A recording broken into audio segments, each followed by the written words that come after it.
Hello everyone, welcome back to Paragon online study centre. आज हम start करने वाले हैं हमारे एग्रीकल्चर बायोलॉजी का first chapter which is plant breeding. तो इस चैप्टर में हम पढ़ने वाले हैं प्लांट ब्रीडिंग होता क्या है, उसकी डेफिनेशंस क्या होंगी, प्लांट ब्रीडिंग को लाने का, प्लांट ब्रीडिंग एग्जिस्टेंस में कैसे आया, क्यों आया, उसकी क्या ज़रूरत पड़ी, ठीक है, और उसके ऑब्जेक्टिव और मेथड्स हम यहाँ पे देखने वाले हैं। तो सबसे पहले एक ब्रीफ इंट्रोडक्शन मैं दे देता हूँ। जो प्लांट ब्रीडिंग अर्ली ह्यूमंस ने ही स्टार्ट किया था एक तरह से। हम जब उनको जिस चीज़ की ज़रूरत थी वो उन्हीं प्लांट्स को क्या करते थे, सेलेक्ट करते थे, उनको यूज़ करते थे और उनको किसी न किसी प्रोसेस के द्वारा उसको यूज़फुल बनाते थे। तो एक तरह से ये भी प्लांट ब्रीडिंग का एक हमारा अर्ली ह्यूमंस का मेथड था। उसके बाद में धीरे धीरे टाइम बढ़ता गया, नए एवोल्यूशन होते गए, ह्यूमंस के अंदर एवोल्यूशन आया, प्लांट्स के अंदर एवोल्यूशन आया, ठीक है। तो नए नए साइंटिस्ट आए, तो कई साइंटिस्ट ऐसे आए उन्होंने line of plant line selection method दिया, किसी ने प्योर लाइन मेथड दिया। फिर जो आपने जॉन मेंडल का तो नाम सुना ही होगा, उन्होंने इनहेरिटेंस की थ्योरी दी, ठीक है। तो इस तरह से प्लांट ब्रीडिंग हमारे एग्जिस्टेंस में है, ठीक है। अब जो प्लांट ब्रीडिंग का जो मेन पर्पस होता है, जो मेन ऑब्जेक्टिव होता है, वो होता है हमको क्या करना, प्लांट की वैरायटी को इम्प्रूव करना। प्लांट की वैरायटी को क्यों इम्प्रूव करना होता है, एक तो हमको क्या मिल सके, प्रोडक्शन बढ़िया मिल सके। अगर जो हमारे क्रॉप प्लांट्स हैं उनसे हमको प्रोडक्शन क्या मिले, ज़्यादा मिले, प्रोडक्शन क्या मिले, अच्छा मिले, ठीक है। क्वालिटी क्या हो, एक क्वालिटी क्या हो हमारे प्रोडक्शन की, वो बेहतर हो, बढ़िया हो, ठीक है। और उसके अंदर डिजीज़ कम से कम लगे, डिजीज़ क्या हो, कम से कम लगे। तो इसी के लिए हम क्या करते हैं, प्लांट ब्रीडिंग करते हैं। प्लांट ब्रीडिंग में हम क्या करते हैं, उन क्वालिटी को तो इम्प्रूव करते हैं जो हमारे फ़ायदे के लिए होती है, और उन चीज़ों को हम क्या करते हैं, कम कर देते हैं जो क्या कर सकती हैं, डिजीज़ को क्रिएट कर सकते हैं किसी भी प्लांट के अंदर, ठीक है। तो इसीलिए हम क्या करते हैं, प्लांट ब्रीडिंग करते हैं। अब बात करते हैं हम हमारे इंडिया की ग्रीन रिवोल्यूशन की, ठीक है। तो फादर ऑफ ग्रीन रिवोल्यूशन किसे कहा जाता है, वो कहा जाता है डॉक्टर MS स्वामीनाथन, ठीक है। वो हमारे क्या है, इंडिया के फादर ऑफ ग्रीन रिवोल्यूशन है, ठीक है। तो इन ग्रीन रिवोल्यूशन में हमने क्या किया, प्लांट्स की जो वेराइटीज़ है उनको इम्प्रूव किया। किसके थ्रू इम्प्रूव किया,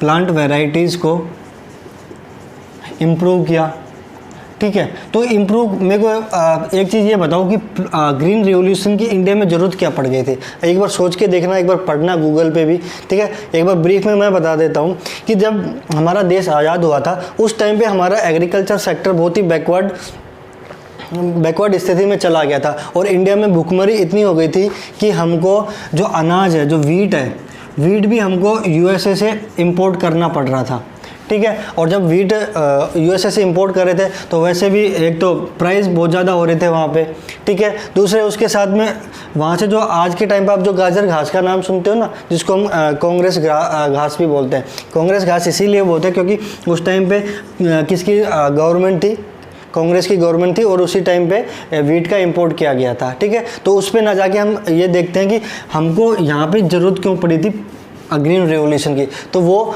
हमारे क्रॉप के प्रोडक्शन के लिए, क्रॉप के प्रोडक्शन को इंक्रीज़ करने के लिए हमको किसकी ज़रूरत पड़ी थी, ग्रीन रिवोल्यूशन की ज़रूरत पड़ी थी, ताकि हम क्या कर सके, हमारे इंडिया की पॉपुलेशन को क्या कर सके, फीड कर सके। तो मेन पर्पज़ क्या हमारे प्लांट ब्रीडिंग का, क्रॉप्स की वैरायटी को इम्प्रूव करना, प्लांट्स की वैरायटी को इम्प्रूव करना, प्रोडक्शन को इम्प्रूव करना।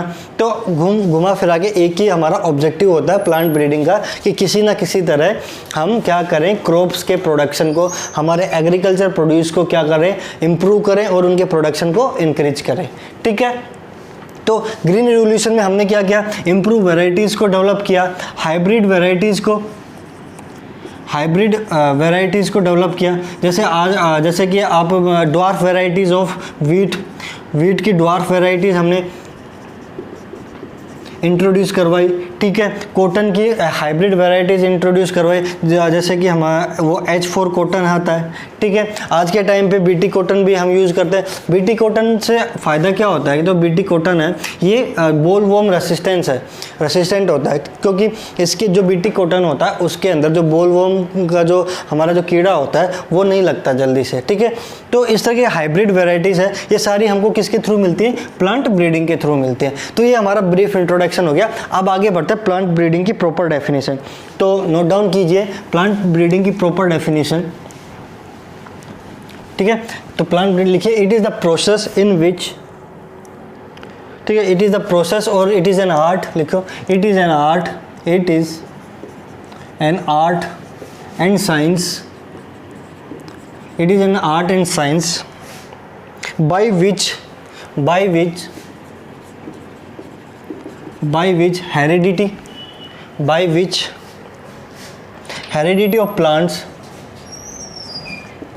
heredity of plants, improved by changing their genotype,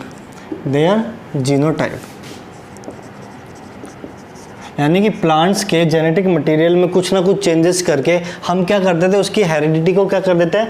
change कर देते हैं, इम्प्रूव कर देते हैं, और उसी प्रोसेस को हम क्या बोलते हैं? प्लांट ब्रीडिंग बोलते हैं, ठीक है। एक और डेफिनेशन इसकी हम लिख सकते हैं, जैसे कि जीनोटाइप, जैसे making changes in plants genotype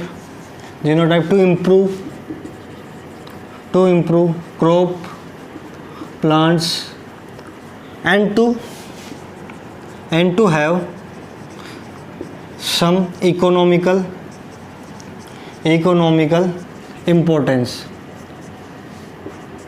importance, ठीक है।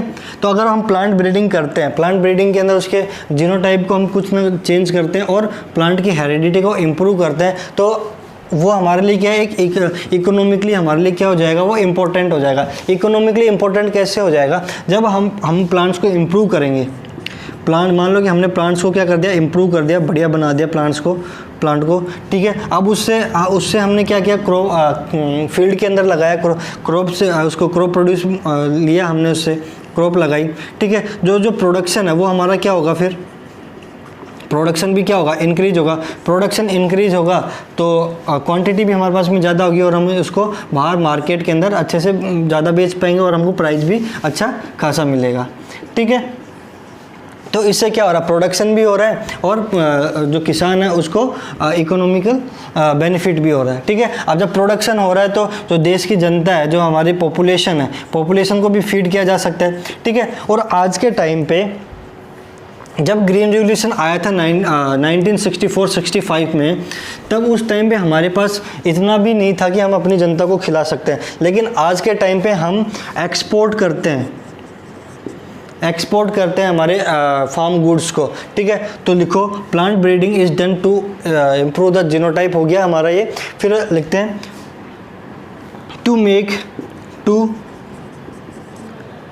ये एक ऑब्जेक्टिव है इसका, हमारे प्लांट ब्रीडिंग का, वो आगे बताऊंगा मैं, ठीक है। तो मेन डेफिनेशन हमारी क्या है प्लांट ब्रीडिंग की, कि हम क्या करते हैं? प्लांट की हेरिडिटी में चेंजेस करते हैं बाय चेंजिंग देयर जीनोटाइप, और उन प्लांट्स को हम क्या करते हैं? इंप्रूव करते हैं, ताकि हमको क्या मिल सके? एक अच्छा प्रोडक्शन मिल सके, एक क्वालिटी प्रोडक्शन मिल सके, ठीक है, और हमको एक इकोनॉमिक बेनिफिट हो वहाँ से, ठीक है। तो ये हो गई हमारी प्लांट ब्रीडिंग। उसके बाद हम पढ़ते हैं कि जो प्लांट ब्रीडिंग है उसके ऑब्जेक्टिव्स क्या हैं? ऑब्जेक्टिव्स ऑफ प्लांट ब्रीडिंग, तो नोट डाउन कीजिए objectives of plant breeding.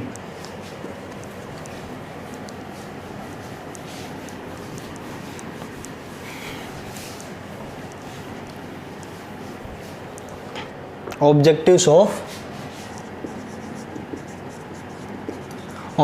Of plant breeding, ठीक है। ऑब्जेक्टिव्स क्या हैं?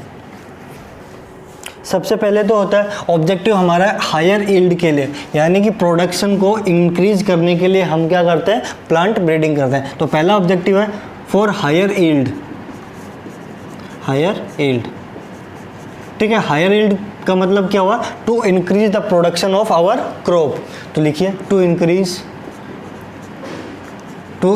द प्रोडक्शन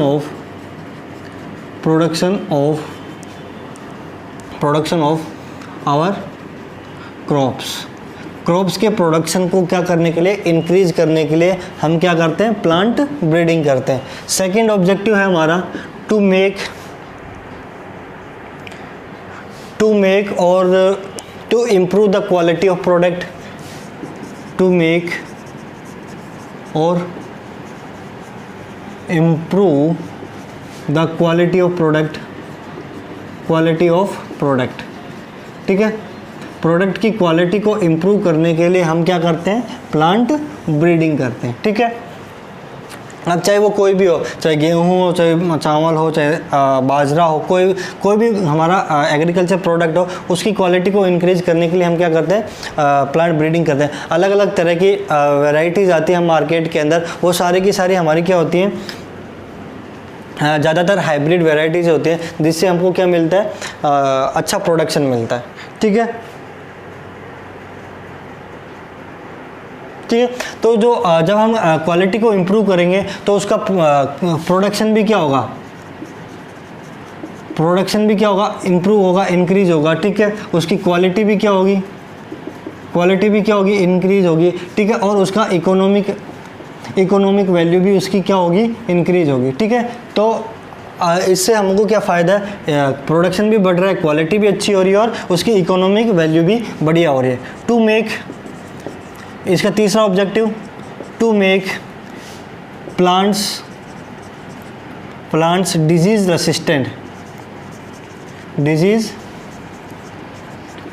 रेसिस्टेंट, ठीक है। तो यानी कि हम प्लांट ब्रीडिंग का करने का एक कारण हो रहा है, जो प्लांट्स हैं उनको डिजीज़ रेसिस्टेंट बनाना, उनको इस तरह से डेवलप करना, इस तरह से उनके अंदर चेंजेस लेके आना ताकि वो क्या कर सके, किसी पर्टिकुलर डिजीज़ को क्या कर सके, रेजिस्ट कर सके, ताकि उनमें वो डिजीज़ ना लगे। जैसे कि हम बात करें, कभी कभार पेस्ट वगैरह लग जाते हैं, कीड़े लग जाते हैं क्रॉप के अंदर, तो उसकी जैसे हम कॉटन का एग्जांपल लेते हैं, बीटी कॉटन है, बीटी कॉटन हमारा बोल वर्म रेसिस्टेंस है, जो पिंक बोल वर्म होता है वो रेसिस्टेंट है। उसके अंदर बीटी कॉटन के अंदर अगर हम नॉर्मल देसी कॉटन या फिर नॉर्मल कॉटन लगाते हैं तो उसके अंदर बोल वर्म का अटैक होने की संभावना क्या होती है, ज़्यादा होती है। इसीलिए हम हाइब्रिड वेराइटी यूज करते हैं, और उस हाइब्रिड वेराइटी कौन सी होती है, हमारी बीटी कॉटन है, ठीक है। अब एक चीज़ ये और कि जब हम प्लांट ब्रीडिंग करते हैं, उसको इम्प्रूव करते हैं, तो जो प्रोडक्शन है वो प्रोडक्शन कम से कम 20 से 25% इंक्रीज हो जाता है। जहाँ पे पहले वो 100 क्विंटल पर बीघा या फिर पर हेक्टेयर दे रहा होता है, तो जब अगर हम इम्प्रूव्ड क्वालिटी, इम्प्रूव्ड क्रॉप्स को यूज़ करते हैं, हाइब्रिड क्रॉप्स को यूज़ करते हैं, तो हमको कम से कम 20 से 20 to 25% का इम्प्रूवमेंट वहाँ पे देखने को मिलेगा, ठीक है। फिर बात करते हैं to make plant disease resistant. ये हम बात कर चुके हैं कि प्लांट्स को डिजीज़ रेसिस्टेंट बना, बीमारी से बचने की क्षमता उसमें हम डाल देते हैं, ठीक है। फिर आता है हमारे पास में टू मेक प्लांट्स और क्रॉप्स ड्राउट रेसिस्टेंट, ठीक है। तो ड्राउट रेसिस्टेंस का मतलब क्या हुआ यहाँ पे, देखो कभी कभी आपने देखा होगा कि सूखे इलाके में बारिश नहीं होती कभी कभी, तो वहाँ पे अगर हमारे पास ऐसी वैरायटी नहीं है जो क्या कर सके, सूखे एरिया में, ड्राई रीजन्स के अंदर क्या हो सके, ग्रो हो सके, तो हम तो वहाँ पे प्रोडक्शन कर ही नहीं पाएंगे ना। तो इसीलिए हम इस तरह की वैरायटी को डेवलप करते हैं, चाहे वो व्हीट की हो, चाहे बाजरे की हो, ज्वार की हो, या फिर कोई दूसरे क्रॉप्स की हो, ठीक है। सीरियल्स क्रॉप्स में हम ज़्यादा करते हैं, क्योंकि इंडिया का जो मेन स्टेपल फूड है वो हमारा क्या, सीरियल से है। जैसे राइस हो गया, व्हीट हो गया, ज्वार हो गया, बाजरा हो गया। मेन ईडेबल जो पार्ट है इंडिया के अंदर, वो मेनली हमारा कौन सा है, स्टेपल फूड, जो क्या किसके अंदर आता है, हमारे सीरियल्स का है, ठीक है। तो ड्राउट रेसिस्टेंस होना चाहिए हमारी क्रॉप के अंदर, यानी कि ड्राई रीजन में भी वो क्या कर सके, ग्रो कर सके, ठीक है। इसीलिए हम ड्राउट रेसिस्टेंट क्रॉप्स को भी डेवलप करते हैं। अगला पॉइंट क्या है हमारा,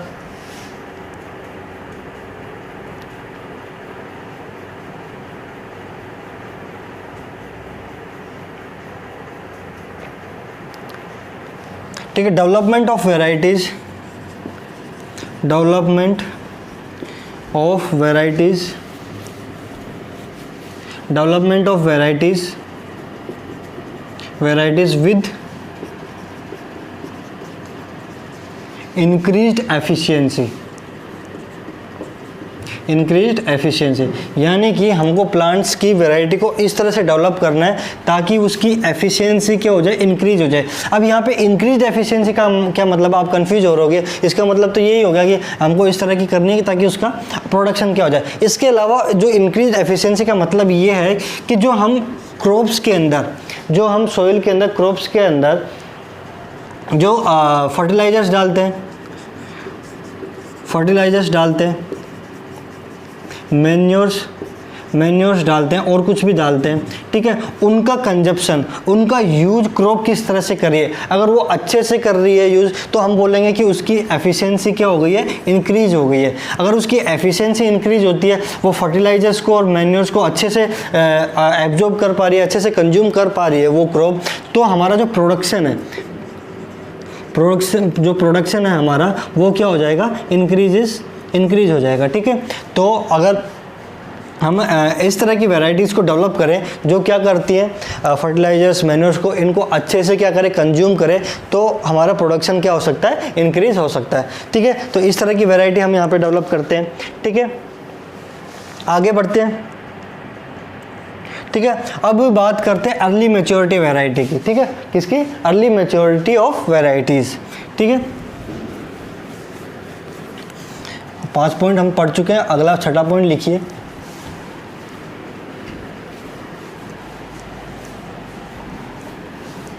छठा पॉइंट लिखिए, अर्ली मैच्योरिटी, अर्ली मैच्योरिटी। ठीक है, अर्ली मैच्योरिटी का मतलब क्या हो गया, हमको इस तरह की क्रॉप्स की वैरायटीज़ को डेवलप करना है जिसको हम क्या कर सकें, हमारे सीजनल टाइम पे हम उसको क्या करें, उसकी सोइंग करें, वो अच्छे से ग्रो हो, और हार्वेस्टिंग टाइम उसका क्या हो, थोड़ा जल्दी हो, ताकि हम क्या कर सके, आने वाली जो नेक्स्ट क्रॉप है उसको हम जल्दी से क्या कर सके, उसकी सोइंग कर सके और हमको जल्दी से उसका क्या प्रोडक्शन मिल सके। कभी कभी ऐसा होता है कि जो लेट मैच्योरिंग वेराइटीज़ होती हैं, ठीक है, कभी कभी हम हार्वेस्टिंग में भी क्या हो जाते हैं, लेट हो जाते हैं, तो उसके कारण से आप जानते हैं कि जो हमारी रबी क्रॉप होती है वो मार्च एंड अप्रैल फर्स्ट 15 डेज़ के अंदर उसकी हार्वेस्टिंग होती है, और उस टाइम के ऊपर आपने देखा होगा कि कई बार बारिश भी हो जाती है हार्वेस्टिंग के टाइम पे। तो उस टाइम पे क्या होता है कि फसल हमारी क्या हो जाती है, हार्वेस्टिंग कर देते हैं, खेत में फसल पड़ी रहती है, बारिश हो जाती है तो क्या बोलते हैं, फसल ख़राब हो जाती है जो हमने हार्वेस्ट करी। तो उसी से बचने के लिए हम क्या करते हैं, अर्ली मैच्योरिटी क्रॉप्स का यूज़ करते हैं। ठीक है, तो अर्ली मैच्योरिटी के अंदर हम क्या करते हैं, जैसे कि मान लो कि हमने क्या बोलते हैं, खरीफ क्रॉप है। ठीक है, खरीफ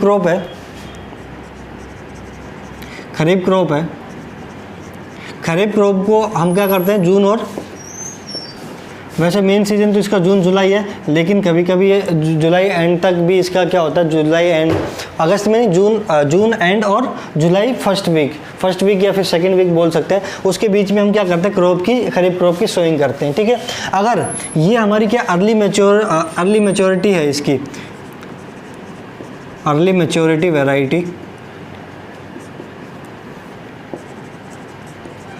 अर्ली मैच्योरिटी वैरायटी है, ये वैरायटी है, तो इसकी जो हार्वेस्टिंग है वो भी क्या होगी, हमारे टाइम पे हो जाएगी। हार्वेस्टिंग, खरीफ क्रॉप की हार्वेस्टिंग हमारी कब होती है, सितंबर एंड अक्टूबर, सितंबर टू अक्टूबर के अंदर। यानी कि अगर हम इसको 15 अक्टूबर से पहले इसकी क्या कर लेते हैं, हार्वेस्टिंग कर लेते हैं, तो हम क्या कर सकते हैं, रबी क्रॉप को टाइम पे क्या कर सकते हैं, रबी क्रॉप की टाइम पे सोइंग कर सकते हैं। ठीक है, अगर हम नेक्स्ट क्रॉप की, इसको हमने जल्दी कर लिया और टाइम पे हमने क्या कर दिया, रबी क्रॉप की सोइंग कर दी, तो हम क्या करेंगे, मार्च एंड तक रबी क्रॉप की हार्वेस्टिंग कर लेंगे, और मार्च मिड के बाद क्या होता है, थोड़ी बहुत बारिश स्टार्ट होना हो जाती है, कभी जल्दी भी हो जाती है, लेकिन ज़्यादातर उसी टाइम पे होती है जब हम हार्वेस्टिंग करते हैं। तो अगर हम उस पुराने वाले हार्वेस्टिंग टाइम से पहले हम हार्वेस्टिंग कर लेते हैं क्रॉप की, तो हमारी क्रॉप भी क्या हो जाएगी, बच जाएगी, बारिश में ख़राब भी नहीं होगी,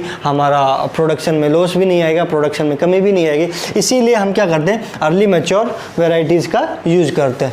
ठीक है, आगे बढ़ते हैं।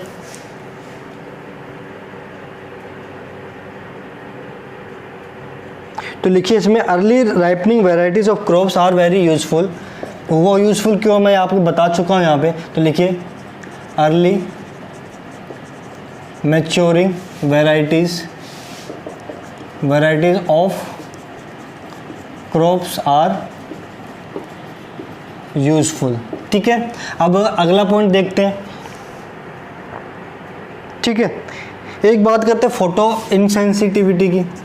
फोटो इनसेंसिटिविटी, ठीक है, ये कुछ है।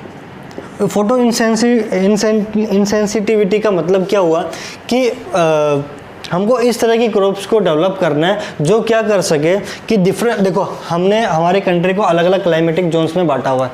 हर जगह पे अलग क्लाइमेट होता है, कहीं पे कम सनलाइट आती है, कहीं पे ज़्यादा सनलाइट आती है। तो उसी के अकॉर्डिंग हमको क्या करना चाहिए कि प्लांट्स की ब्रीडिंग उसी तरह से करनी चाहिए ताकि वो उस रीजन के हिसाब से क्या कर सके, ग्रो कर सके।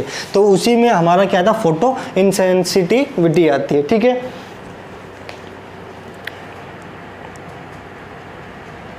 ये ड्रॉट रेसिस्टेंट हो गया। फिर हमको न्यू सीजन के अकॉर्डिंग हमको वैरायटीज बनानी चाहिए। ठीक है, जायद सीजन के ऐसी वैरायटीज भी बनानी चाहिए जो जायद सीजन में भी हम क्या कर सकते हैं, ग्रो कर सकते हैं। ठीक है, ये तो हो गया हमारा क्या बोलते हैं, ऑब्जेक्टिव्स हो गए। हमने डेफिनेशन पढ़ लिया, आज हमने पढ़ी डेफिनेशन पढ़ी और ऑब्जेक्टिव्स पढ़े। ठीक है, तो आज की क्लास है ये हमारी इंट्रोडक्टरी क्लास थी। ठीक है, कल से हम डिटेल में बढ़िया अच्छे से पढ़ेंगे और कम से कम 35 to 40 मिनट्स की क्लास हम लेंगे। ठीक है, तो आज के लिए बस इतना ही। ठीक है, नेक्स्ट क्लास में हम पढ़ेंगे कि प्लांट ब्रीडिंग्स के लिए क्या क्या एक्टिविटीज़ की जाती हैं, वो हम पढ़ने वाले हैं। ठीक है, और भी कुछ पढ़ेंगे। तो मिलते हैं नेक्स्ट क्लास में, तब तक के लिए थैंक यू वेरी मच। घर पर रहिए, सुरक्षित रहिए और अपने आप को कोविड से बचा के रखिए और पढ़ते रहिए। Thank you very much.